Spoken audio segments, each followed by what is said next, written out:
আমার কান্না শোনো, আমার প্রার্থনায় কান দাও। আমি যখনই হতাশায় ভেঙে পড়বো, তখন পৃথিবীর শেষ সীমায় থাকলেও সেখান থেকে আমি তোমাকে ডাকবো। আমাকে তুমি এমন কোন উঁচু আশ্রয় পাহাড়ে নিয়ে রাখো, যা আমার নাগালের বাইরে। তুমি তো আমার আশ্রয় হয়ে আছো শত্রুর বিরুদ্ধে, তুমি আমার শক্তিশালী দুর্গ। তোমার দাম বুঝে যেন আমি চিরকাল বাস করতে পারি, তোমার ডানার তলায় যেন আশ্রয় পাই। হে ঈশ্বর, আমি যে সম্মান করেছি তা তো তুমি শুনেছ। তোমাকে যারা ভক্তি করে তাদের জন্য যে অধিকার তুমি স্থির করেছ, তা তুমি আমাকেও দিয়েছ। তুমি রাজার আয়ু বাড়িয়ে দেবে, তিনি করিয়ে পুরুষ পর্যন্ত বেঁচে থাকবেন। তিনি চিরকাল ঈশ্বরের সামনে বাস করবেন, তাকে রক্ষা করবার জন্য তোমার অত্যন্ত ভালোবাসা ও বিশ্বস্ততাকে তুমি কাজে লাগাও।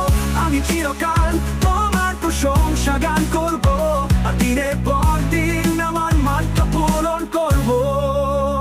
হে ঈশ্বর, আমার কান্না শোনো, আমার প্রার্থনায় কান দাও। আমি যখনই হতাশায় ভেঙে পড়বো, তখন পৃথিবীর শেষ সীমায় থাকলেও সেখান থেকে আমি তোমাকে ডাকবো। আমাকে তুমি এমন কোন উঁচু আশ্রয় পাহাড়ে নিয়ে রাখো, যা আমার নাগালের বাইরে। তুমি তো আমার আশ্রয় হয়ে আছো শত্রুর বিরুদ্ধে, তুমি আমার শক্তিশালী দুর্গ। তোমার দাম বুঝে যেন আমি চিরকাল বাস করতে পারি, তোমার ডানার তলায় যেন আশ্রয় পাই। হে ঈশ্বর, আমি যে সম্মান করেছি তা তো তুমি শুনেছ। তোমাকে যারা ভক্তি করে তাদের জন্য যে অধিকার তুমি স্থির করেছ, তা তুমি আমাকেও দিয়েছ। তুমি রাজার আয়ু বাড়িয়ে দেবে, তিনি করিয়ে পুরুষ পর্যন্ত বেঁচে থাকবেন।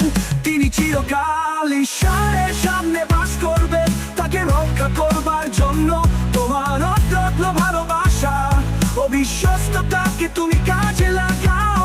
আমি চিরকাল তোমার প্রশংসা গান করবো, আর দিনের পর দিন আমার